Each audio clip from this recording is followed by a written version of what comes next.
welcome. Today in front of me Samsung Galaxy M13 and I'll show you how to mute ringtone on this device. So let's just first open the settings and after that tap on the sounds and vibration. Here we have the volume section, and just to mute our device ringtone we should swipe this to the left side with our finger.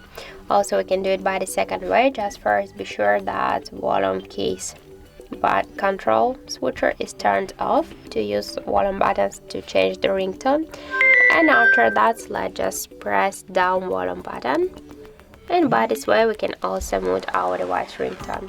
And also have the third way how we can do that. Just press up or down volume button, that doesn't matter, and after that just slide here to the down ringtone volume panel, and that's it.